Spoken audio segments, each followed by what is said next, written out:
Introducing Korean broadcast content that you won't be able to stop watching.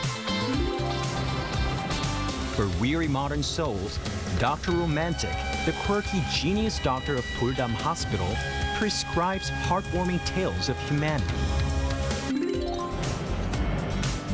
A couple together for 7 years sees their rose-tinted glasses shatter. Can they keep their relationship alive? Discover the raw stories of youth, work, and love. Beyond what social media can show, experience the vibrant Korea through its hidden gems.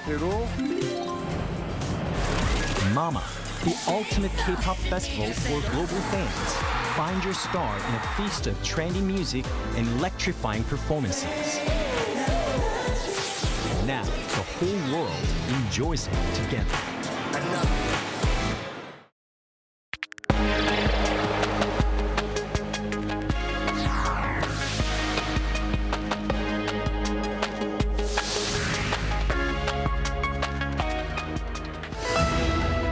President Lee Jae-myung is now in Italy for a state visit, after wrapping up his visit to Belgium. In Brussels, he held summit meetings with EU leaders and agreed to deepen ties in trade, security, and digital technologies. The U.S. military has launched more strikes against Iran after President Donald Trump said American forces would hit the country hard amid stalled negotiations. This follows the U.S. retaliatory attacks carried out earlier this week, after an American Army helicopter was downed in an apparent drone attack. U.S. consumer prices rose at their fastest pace in 3 years in May, up more than 4% from a year earlier, mainly due to rising energy costs resulting from the war with Iran. Trump defended the rise, saying he loves the inflation and that the numbers were great. Hello and thanks for joining us on Arirang News. President Lee Jae-myung is now in Italy after concluding his visit to Belgium. Before departing Brussels, he held summit talks with European Union leaders, where the two sides agreed to expand cooperation in areas ranging from security and trade to advanced technologies. Our Blue House correspondent Song Yoo-jin reports. President Lee Jae-myung's last stop in Brussels was the European Union headquarters, marking the first such visit by a Korean president in 8 years. There, he held talks with European Council President Antonio Costa and European Commission President Ursula von der Leyen. The summit concluded with a 36-point joint statement. One of the strongest messages concerned North Korea and Russia. The two sides strongly condemned what they described as illegal military cooperation between Pyongyang and Moscow. They also reaffirmed that North Korea will never be recognized as a nuclear weapon state and expressed concern over its nuclear and ballistic missile programs.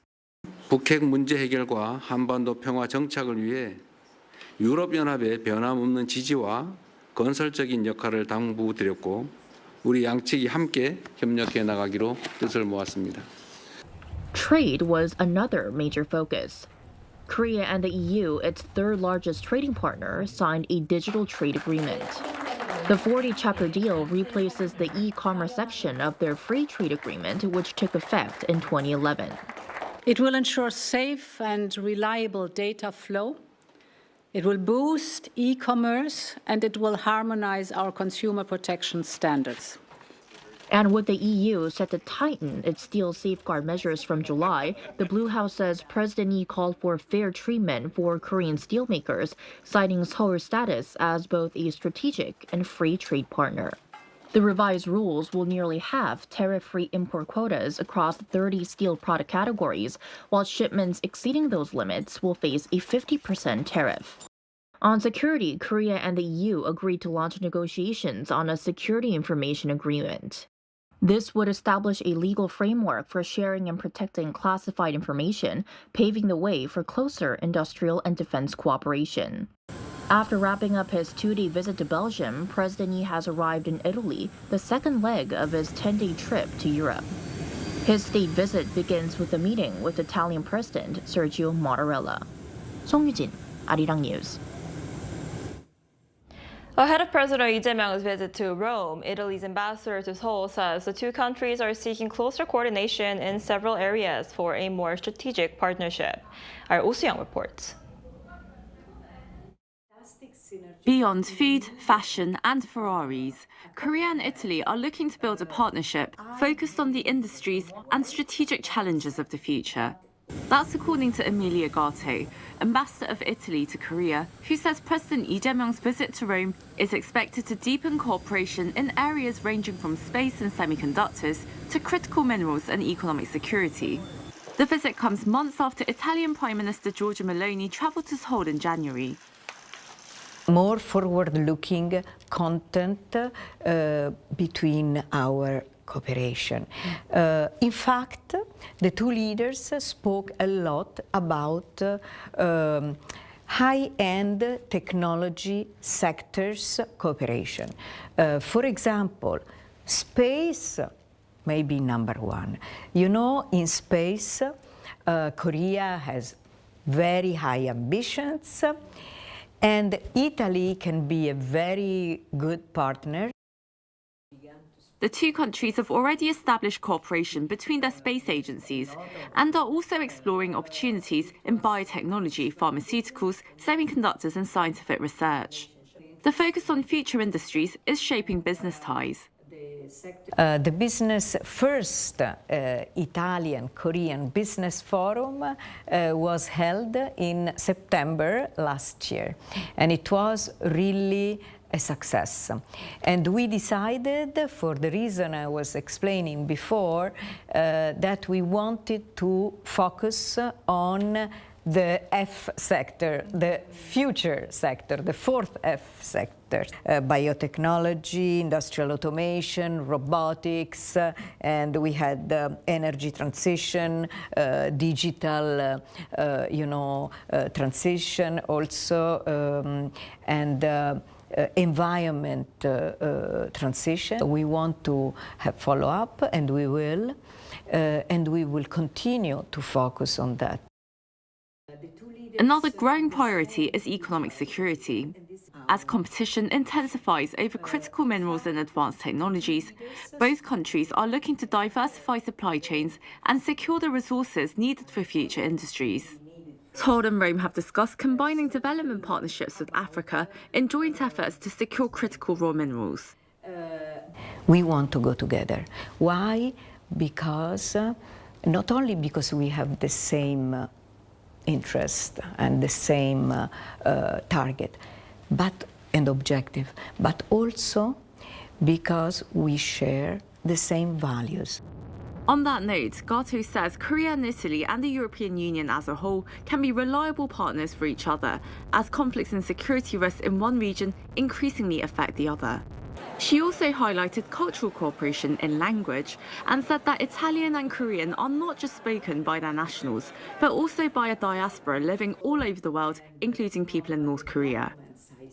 I think really it is very important that Korea and Italy join forces. Why? Because, Italy and Korea are more or less in the same situation as regards people who worldwide speak the language. This could bind them together and help promote coordination in many cultural and business areas, according to Gato. The ambassador also highlighted growing people-to-people ties, from city partnerships, student exchanges, and even karaoke nights, bringing Koreans and Italians together at the embassy in Seoul. Oh Soo-young, Arirang News.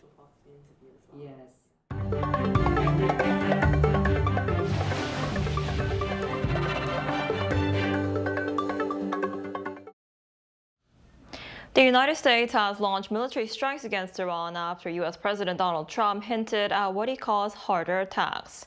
Our An Sung-jin has the details. The United States has launched additional military strikes against Iran after President Donald Trump said U.S. forces would hit the country hard amid stalled negotiations.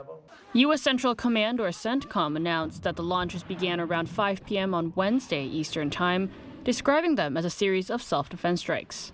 The U.S. did not disclose the specific locations or facilities targeted, though the defense secretary had earlier indicated that key Iranian facilities could be among the targets. Because Iran has a chance to make a good deal, a great deal, to codify what they said they've been willing to do, and they haven't been willing to do it. Trump had also mentioned that Iranian infrastructure, including power plants and bridges, could be targeted, saying he had the ability to neutralize such facilities if necessary. CENTCOM further stated that the action was in response to what it called Iran's unwarranted and continued aggression. Following U.S. strikes, Iran's Islamic Revolutionary Guard Corps Navy has allegedly targeted 2 ships in the Strait of Hormuz.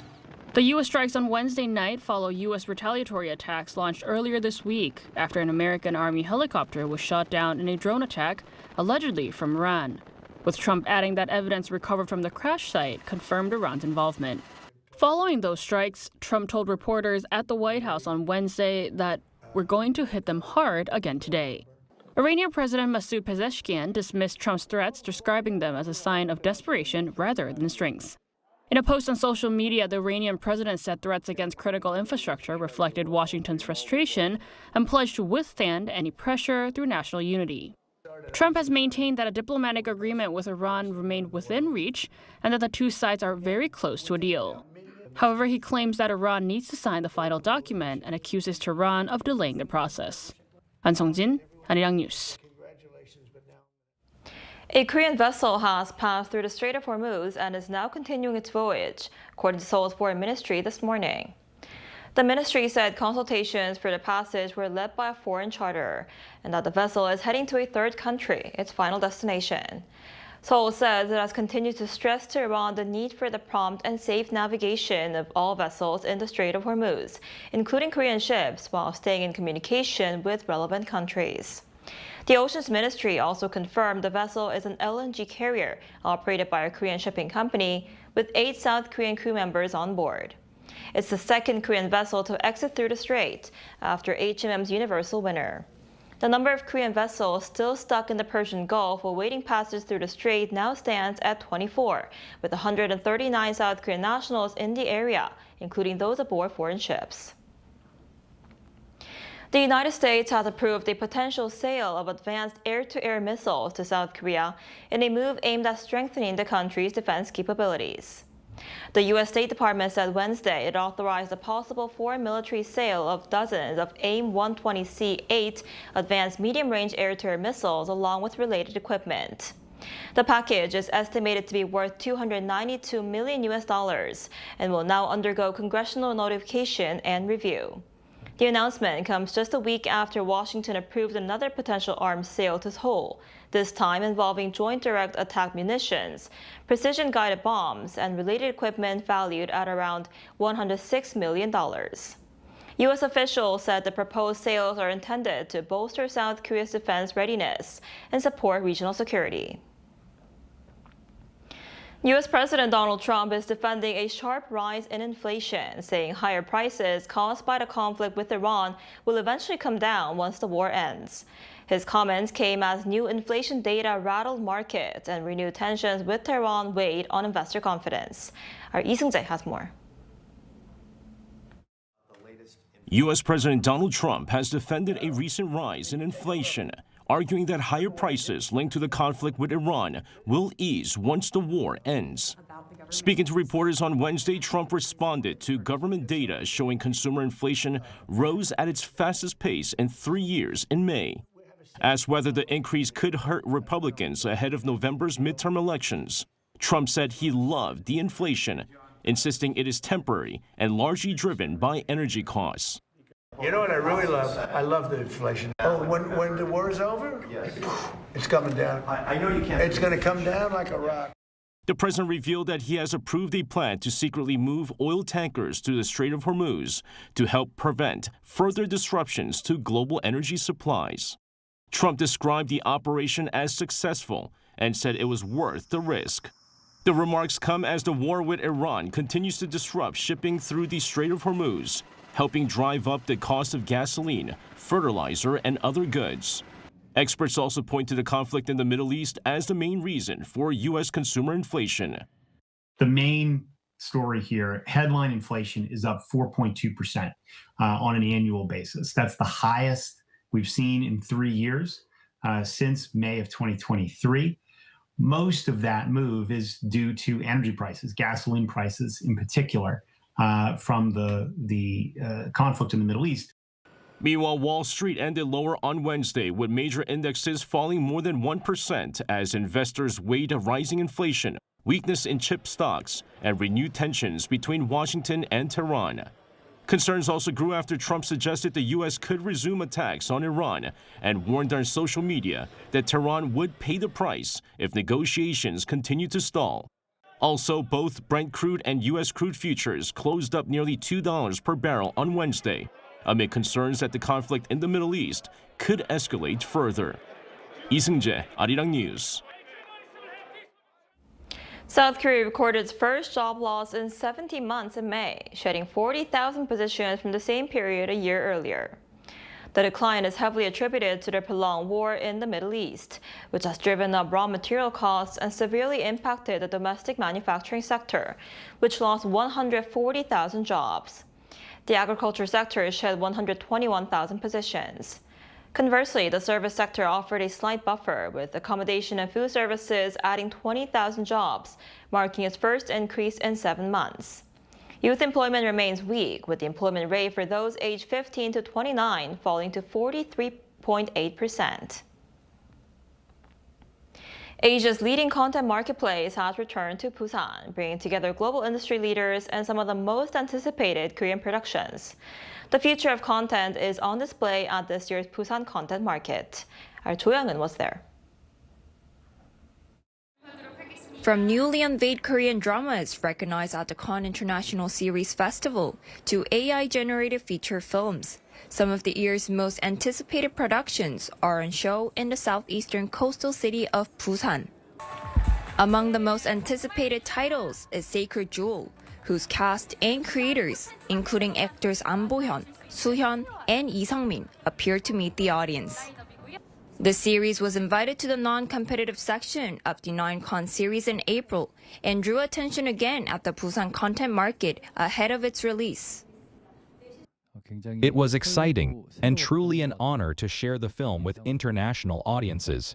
Presenting it in Busan again before its official release is especially meaningful, and I'm very grateful. Content created with artificial intelligence is also taking center stage at this year's market.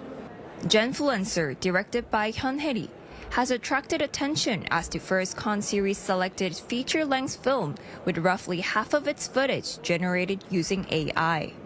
Starring actress Bae Yoon-kyung, the film showcases the potential of AI in content creation and storytelling. In the past, directors often had to give up certain scenes because of budget constraints. With generative AI, I was able to create the scenes I envisioned without those limitations. I believe Genfluencers will be an experiment unlike anything seen before. Beyond screenings and showcases, the market is facilitating business opportunities across broadcasting, streaming, and creator media sectors. Marking its largest edition yet, BCM 2026 has brought over around 700 companies from 55 countries for international networking.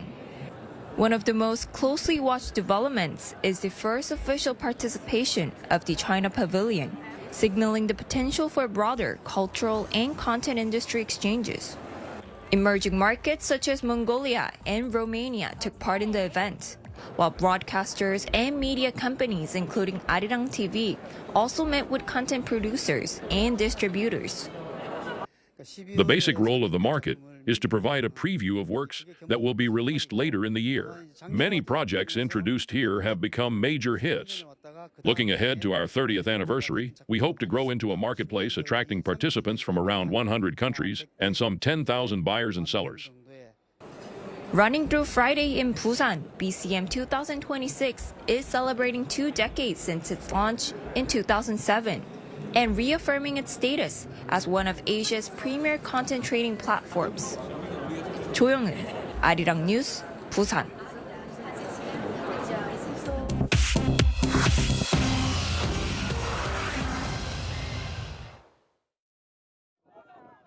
This is The World Now, bringing you everything you need to know from around the globe. Congo's Ebola outbreak spread to a new health zone on Wednesday as 37 new confirmed cases and 12 deaths were recorded in a single day. The new zone of Chomia in Ituri province on the shores of Lake Albert is the 26th health zone in the Democratic Republic of Congo where Ebola has been found. Total confirmed cases stand at 635 with 127 deaths. 8 patients were newly declared recovered, bringing total recoveries to 30. On Wednesday, the U.S. State Department said an additional $20 million will be provided to help fight the Ebola outbreak. Israeli Prime Minister Benjamin Netanyahu will seek re-election, his Likud party confirmed on Wednesday. The party made the comments after U.S. President Donald Trump told a journalist he did not know if Netanyahu wanted to continue, adding, quote, "He's had an amazing career." Likud responded within hours, saying Netanyahu would run and, God willing, would win. The election must be held by October this year and will be Israel's first since the October 2023 Hamas attack. A poll published by the Israel Democracy Institute think tank this week found 61% of Israelis believe Netanyahu should not run. Netanyahu faces ongoing corruption charges, which he denied. Africa's top soccer referee returned to a hero's welcome in Somalia on Wednesday after the U.S. barred him from entering the country for the World Cup over vetting concerns. Hundreds of supporters greeted Omar Abdul Kadir Artan, who had been set to become the first Somali to officiate at a World Cup as he arrived in the capital, Mogadishu. He had been turned away at Miami airport on Saturday for what the Trump administration called links to, quote, suspected members of terror organizations. Artan denied any wrongdoing and said the decision was, quote, a matter of fate. In Barcelona, Pope Leo inaugurated the completed Tower of Jesus Christ at Sagrada Familia on Wednesday on the 100th anniversary of the death of Antoni Gaudi, the architect who designed the masterpiece. Leo blessed the tower's 5-story ceramic cross visible across the Catalan capital and told thousands of worshippers at a mass attended by Spain's royal family and prime minister that Christians, quote, cannot believe in Jesus and promote war. Construction of the world's tallest church, which stands at 172.5 meters, began in 1883 and is expected to be completed by 2035. Chu Ji-hyun, Arirang News.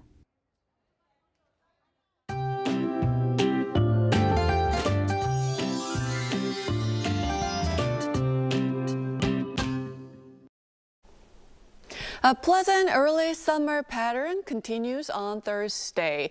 Today we're looking at a chance of passing rain and strong sunshine. Showers are expected to develop in many areas this afternoon, bringing 5 to 50 millimeters of showers. Rain could come down more heavily in the mountainous areas of Gangwon-do province.